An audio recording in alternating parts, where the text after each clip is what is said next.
Hello, I'm Daniel, and I'm developing a card game called Manafront. Today I want to speak to you about the different attack alternatives that I explore during the playtesting of my game.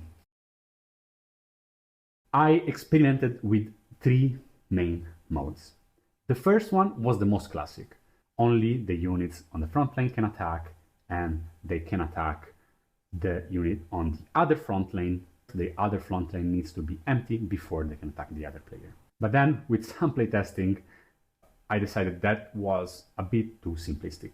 I took some inspiration from chess and said, okay, if you have some units on the board, those units can attack in a specific way. For example, the bishop can only attack diagonally. So maybe we can do something similar with my game. But I don't want to have different units having different attacks. I want still my game to be simple, approachable, easy to understand. But I want to have some sort of attack range.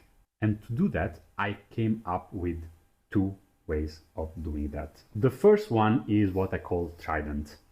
And the trident works this way.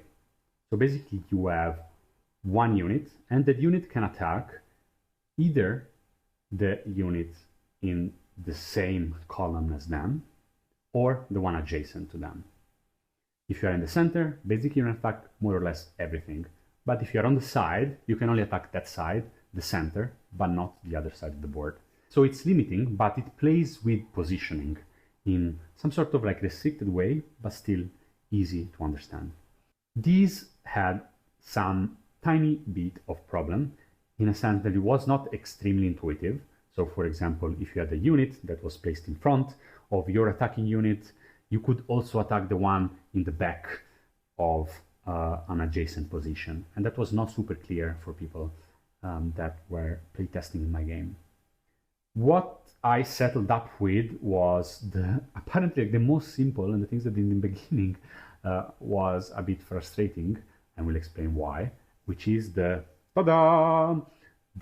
T shape of attacks.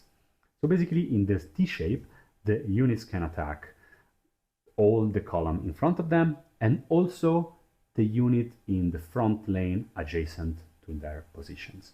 So the problem in the beginning for the T attack was that units in the back could run away quite easily.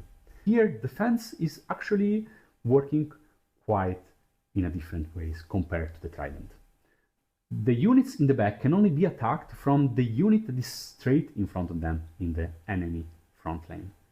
And so in that way, the attacker is not advantaged. So attackers cannot gang up on one unit. And this gives some sort of advantages to the defense. If it's in the back lane, it's going to be more easy to defend, like it should be.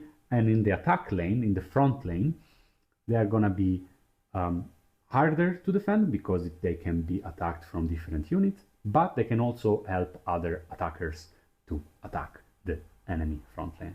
I'm excited where things are going. I think the T shape of attack is intuitive, it works well with positioning, and it gives a lot of interesting mechanic for future gameplay addition. And yes, that's it. You listen to me rant about attack mechanics in my CCG Manafront. And if you want to hear more rants about card game and me working on my CCG, please subscribe. See you next. Bye. Cards on the table, rules in the air. Balancing this game, it's a wild affair. Manafront's a puzzle, but we're pulling hair. Play tasting chaos, who even cares?